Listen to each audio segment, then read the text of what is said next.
अब अपने दोस्त लोग को ना पूछिएगा कि भाई 20 दर्जन केला और 40 किलो आम दोनों का रेशियो बताओ, तो फटाक से बता देगा। फिर आप उसको बाद में समझाइएगा कि देखो 1 दर्जन में है 1 केजी में है, तो रेशियो नहीं निकलेगा। ठीक है। चलिए अब आपको एक इंपॉर्टेंट बात बताते हैं। प्यारे बच्चों, आज का हमारा टॉपिक है रेशियो एंड प्रोपोर्शन। दिल थाम के बैठिए, आपको बहुत कुछ आज सीखने को मिलेगा। देखिए, इस पूरे टॉपिक का नाम है रेशियो एंड प्रोपोर्शन, अनुपात एवं समानुपात। लेकिन आज पहले हम अनुपात की बात करेंगे, समानुपात की बात अगले वीडियो में। तो चलिए सीधे मुद्दे पे आते हैं। प्यारे बच्चों, अगर हम आपसे ऐसा कहें कि रेशियो कहते किसको हैं, अनुपात कहते किसको हैं, तो आप में से कुछ बच्चे कहेंगे कि 2 नंबर लिख दीजिए, उसको काट दीजिए, वही हमारा रेशियो हो गया। देखिए, एक हद तक सही भी है। नहीं तो रेशियो का मूल डिफिनेशन क्या होता है, बेसिक डिफिनेशन क्या होता है, पहले उसको समझते हैं। तो देखिए, रेशियो हमारा कहता है कि अनुपात दो सजातीय राशियों के बीच यह संबंध बतलाता है कि एक राशि दूसरे राशि की कितनी गुनी है। अब देखिए, डिफिनेशन से आपको समझ में नहीं आएगा, लेकिन अभी एग्जाम्पल से समझाएंगे, आपको सारी चीज़ें क्लियर हो जाएंगी। प्यारे बच्चों, जैसे मान लीजिए अभी इस क्लास में 20 गो लड़का बैठा हुआ है और लड़की मान लो 10 गो बैठी हुई है। तो क्या आप ऐसा कह सकते हैं कि जो लड़का है ये लड़की का डबल है, दुगना है? तो ये जो दुगना शब्द है ना, यही हमारा रेशियो है। दैट इज रेशियो, है ना। रेशियो दो सजातीय राशियों के बीच यह संबंध बतलाता है कि एक राशि दूसरे राशि की कितनी गुनी है। एक राशि दूसरे राशि की कितनी गुनी है?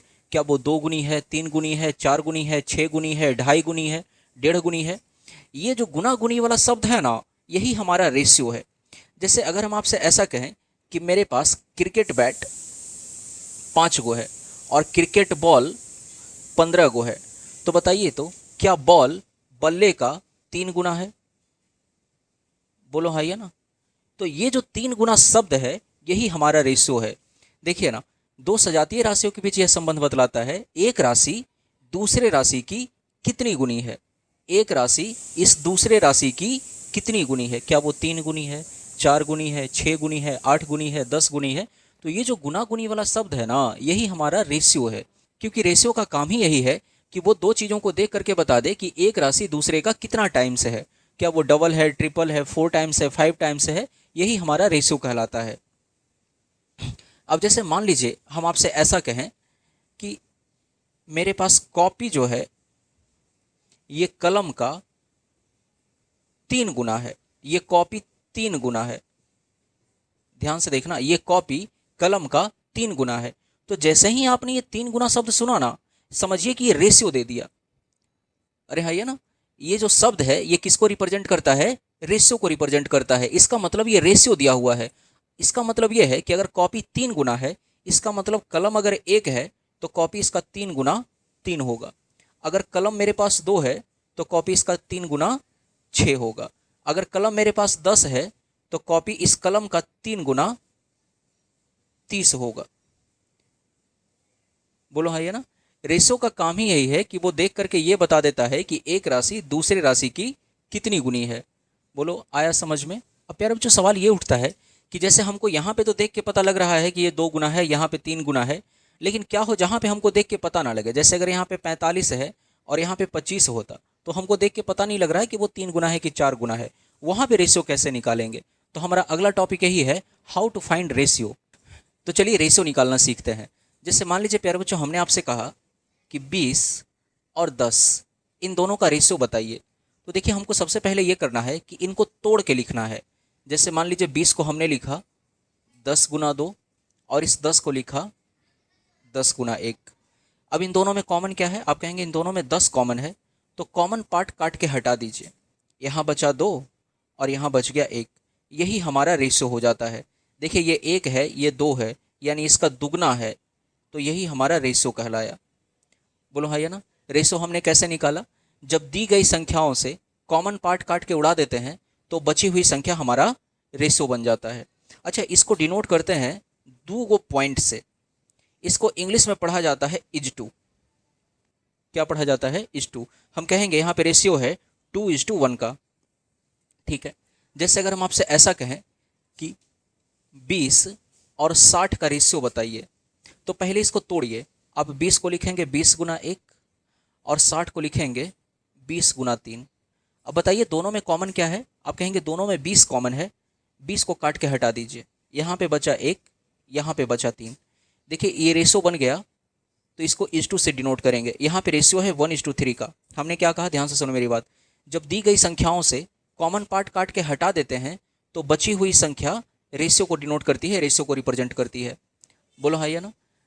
अगर हम आपसे ऐसा कहें कि 40 और 45 का रेशियो बताइए, तो अब क्या कहेंगे? 40 को लिखेंगे आप 10 गुना 4 लिख सकते हैं, और 45 को आप लिखेंगे 5 गुना 9। अच्छा, इस 10 को आप ऐसे भी लिख सकते हैं 5 गुना 2। अब देखिए दोनों में कॉमन क्या है, दोनों में 5 कॉमन है, 5 काट के हटा दीजिए। यहाँ पे बच गया 4 दूना 8 और यहाँ पे बच गया 9। यही हमारा रेशियो हो गया, इसको इज टू से डिनोट करेंगे। यहाँ पे रेशियो हो गया 8:9 का। हमने क्या कहा, जब दी गई संख्याओं से कॉमन पार्ट काट के हटा देते हैं तो बची हुई संख्या रेशियो बन जाती है। ये रेशियो का बेसिक डिफिनीशन है रेशियो निकालने का। अब सवाल ये उठता है कि क्या एग्जाम में भी आएगा तो ऐसे ही करके रेशियो निकालेंगे क्या? प्यारे बच्चों बिल्कुल नहीं। ये हमारा काम था आपको बेसिक समझाना, तो हम बेसिक समझा रहे हैं। अगर हमको एग्जाम में रेशियो निकालने की बारी आ जाए तो हम इसको ऐसे निकाल सकते हैं कि जैसे हमें 10 और 20 का रेशियो निकालने को कहा गया, तो हमको एक ऐसी संख्या ढूंढेंगे जिससे दोनों कट जाए। तो 10 एक ऐसी संख्या है जिससे दोनों कट रहा है, तो काट दीजिए। ये 10 दूना 20, 10 इकाई 10, ये हो गया हमारा रेशियो। जैसे अगर यहाँ पे कहता तो क्या कोई एक ऐसी संख्या ढूंढते जिससे तीनों कटता, तो 20 एक ऐसी संख्या है जिससे दोनों कट रहा है, तो काट दीजिए। 20 इकाई 20, 20 तिया 60, ये हो गया हमारा रेशियो 1:3 का। ठीक उसी तरीके से अगर यहाँ पे रेशियो निकालने को कहा जाता तो हम कहते कोई एक ऐसी संख्या ढूंढिए ना जिससे दोनों कट रहा हो, तो कहेंगे 5 एक ऐसी संख्या है जिससे ये 8 बार में कटेगा, ये 9 बार में कटेगा, तो यहाँ पे रेशियो हो गया 8:9 का। ठीक, अगर हम उसी तरीके से कहें कि 12, 15 और 18, इसका रेशियो बताइए, तो कोई एक ऐसी संख्या ढूंढिए जिससे तीनों कटे, है ना। कभी ऐसा मत सोचना कि 2 से ये दोनों कट रहा है तो इसको काट देंगे, इसको छोड़ देंगे, नहीं। जब कटेगा तो तीनों कटेगा, तो कोई ऐसी संख्या ढूंढनी है जिससे तीनों कट रहा हो। तो देखिए 3 एक ऐसी संख्या है जिससे तीनों कटेगा, तो काट दीजिए। 3 चौके 12, 3 पचे 15, 3 छक 18। क्या और कटेगा? अगर और कटेगा तो और काटेंगे। रेशियो का मतलब ही होता है सबसे छोटा रूप। तो देखिए क्या इसको और छोटा किया जा सकता है? तो अगर आप सोचेंगे कि कोई ऐसी संख्या ढूंढे जिससे तीनों कटे, तो नहीं, अब पॉसिबल नहीं है। देखो 2 से ये दोनों कटेगा लेकिन ये नहीं कटेगा, तो ये गलती मत करना कि ये दोनों के काट देना, इसको छोड़ देना। वो रेशियो का मतलब नहीं है। रेशियो का मतलब है कि जब कॉमन पार्ट कट के निकलेगा तो तीनों से निकलेगा। ठीक है, अब ये आगे डिवाइड नहीं हो रहा है, तो यही हमारा रेशियो हो गया 4:5:6 का। अगर हम आपसे ऐसा कहें 17, 25 और 15, इन तीनों का रेशियो बताइए, तो आप कहेंगे कोई ऐसी संख्या ढूंढिए जिससे तीनों कटे, है ना। तो अब तुमको देख के लग रहा होगा यार 15, 25 तो 5 से कटता है, ये दोनों को काट देते हैं, मन ललचा रहा होगा देख करके। लेकिन ये गलती नहीं करना है। जब भी कटेगा तीनों कटेगा, सारा कटेगा। अगर 4 को रहता तो चारों को काटते एक ही नंबर से। देखिए हमें कोई ऐसा नंबर दिख नहीं रहा है जिससे ये तीनों कटे। अगर ऐसा कंडीशन हो तो नहीं कटेगा ना, तो फिर यही हमारा रेशियो कहलाएगा, यही रेशियो बन जाएगा। प्यारे बच्चों, अगर हम आपसे ऐसा कह रहे होते कि 20, 25, 15 और 10, कहते कि इसका रेशियो बताइए, तो हम कोई ऐसी संख्या ढूंढेंगे जिससे चारों कटे। जैसे 5 से चारों कट रहा है, तो 5 चौका 20, 5 पचे 25, 5 तिया 15, 5 दूना 10। अब और कटेगा क्या? देखो रेशियो का मतलब होता है सबसे छोटा रूप, तो और कटेगा तो और काटेंगे, और नहीं कटेगा तो फिर यही हमारा रेशियो कहलाया। उम्मीद है आप रेशियो का इतना बेसिक समझ पाए होंगे। अब हम रेशियो के फिर से उस डिफिनीशन पे आते हैं जो अभी अभी हमने आपको समझाया था। अगर आप डिफिनीशन को ध्यान से देखेंगे तो ऊपर में एक शब्द लिखा हुआ है सजातीय राशि। सजातीय राशियों के बीच यह संबंध बतलाता है कि एक दूसरे का कितना गुना है। अब सजातीय का मतलब क्या होता है? सजातीय का मतलब होता है समान जाति वाला। समान जाति का मतलब जिसका यूनिट सेम हो। प्यारे बच्चों आप ऐसे समझिए, जैसे मान लीजिए कि हमने आपसे कहा कि मेरे पास आम है 20 किलो, केला है 25 दर्जन। ठीक है, हमें इसका रेशो निकालना है। तो आप कहेंगे ऐसा कर देते हैं 5 चौके 20, 5 पचे 25, 4:5 का रेशो। देखिए गलत हो जाएगा। क्यों गलत हो जाएगा? क्योंकि यहाँ पे दोनों का यूनिट सेम नहीं है, दोनों एक जाति वाला नहीं है। इसका यूनिट केजी है, इसका यूनिट दर्जन है। तो जब समान जाति वाला ना हो तो वहाँ हम रेशो नहीं निकाल सकते। हाँ, अगर ये भी केजी में है, ये भी केजी में होता तो वो सजातीय कहलाता और वहाँ पे रेशो निकलता। लेकिन चूंकि दोनों का यूनिट अलग अलग हो गया तो यहाँ पे रेशियो हम नहीं निकाल पाते। आप गलती से भी मत कह दीजिएगा कि 5 चौका 20 और पचे 25 4:5 का रेशियो होगा। ये गलत है, ये मैथमेटिकली गलत है। रेशियो हमेशा दो सजातीय राशियों के बीच निकलता है। अब जैसे मान लीजिए हम ऐसा कहते कि मेरे पास आम भी 20 दर्जन है, ठीक है, तो वहां पे 4:5 सही कहलाता। लेकिन एक दर्जन एक केजी में हो तो वहां पे रेशियो आप नहीं निकाल सकते। अब जैसे मान लीजिए हम ऐसा कहते कि मेरे पास अल्कोहल जो है वो 20 लीटर है और मेरे पास दूध है जो है वो 25 किलो है। आप यहां भी रेशियो नहीं निकाल सकते क्योंकि 1 लीटर में है 1 केजी में है ना। रेशियो निकालने के लिए या तो दोनों केजी में हो या दोनों लीटर में हो। अब मान लीजिए अगर ये भी केजी में ही रहता, ठीक है, तब आप रेशियो निकालते 5 चौका 20 पचे 25। अब आ गया ये 4:5। अच्छा, जब रेशियो आप निकालते हैं तो आपको पता है कॉमन पार्ट काट के हटा दिया जाता है, तो केजी यहाँ भी है केजी यहाँ भी है, केजी से केजी भी कट जाएगा। तो प्यारे बच्चों, रेशियो का एक बात याद रखिएगा कि रेशियो का कोई मात्रक नहीं होता है, कोई यूनिट नहीं होता है। क्योंकि आप जो भी यूनिट लीजिएगा ना, दोनों एक जाति का ही तो आप लीजिएगा, और एक जाति का रहेगा तो दोनों कट भी जाएगा, और जब कट जाएगा तो वहाँ पे रेशियो का कोई यूनिट नहीं बचेगा। तो बहुत इंपॉर्टेंट बात कि रेशियो का कोई यूनिट नहीं होता है। लिख देते हैं यहाँ पे, रेशियो का कोई भी यूनिट यानी मात्रक नहीं होता है। अब क्यों नहीं होता है आपको पता है कि समान जाति वाला रहेगा तो कॉमन पार्ट कट के हट जाएगा, केजी केजी रहेगा तो हट जाएगा, लीटर लीटर रहेगा। अच्छा, दूसरी बात, जो रेशियो होता है ना, आप इसको फ्रैक्शन के फॉर्म में लिख सकते हैं। जैसे 4:5 है तो आप इसको 4/5 लिख सकते हैं, भिन्न के रूप में भी लिखा जा सकता है।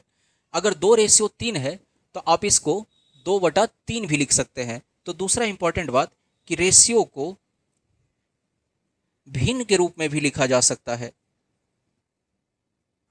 भिन्न के रूप में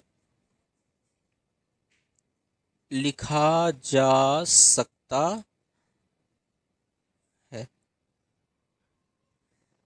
ठीक है। अब अपने दोस्त लोग को ना पूछिएगा कि भाई 20 दर्जन केला और 40 किलो आम दोनों का रेशियो बताओ, तो फटाक से बता देगा। फिर आप उसको बाद में समझाइएगा कि देखो 1 दर्जन में है 1 केजी में है तो रेशियो नहीं निकलेगा, ठीक है।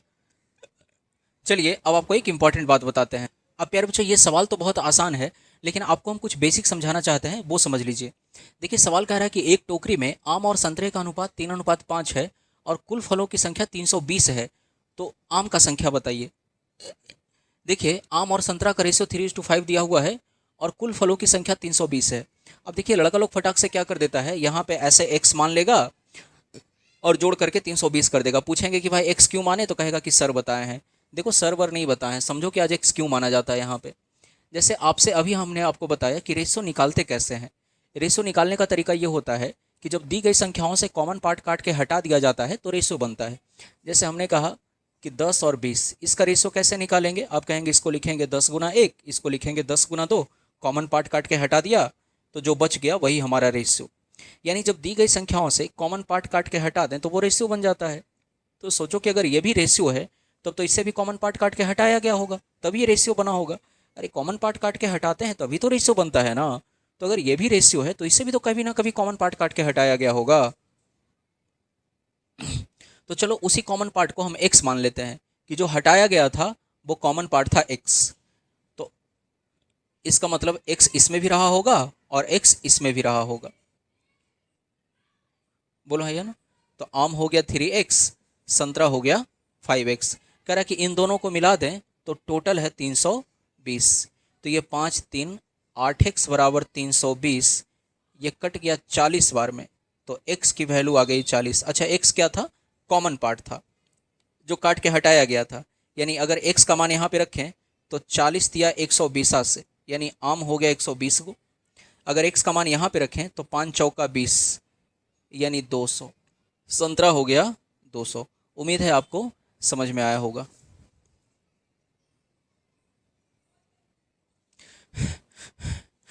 अगले वीडियो में रेशियो के टाइप के बारे में डिस्कस करेंगे।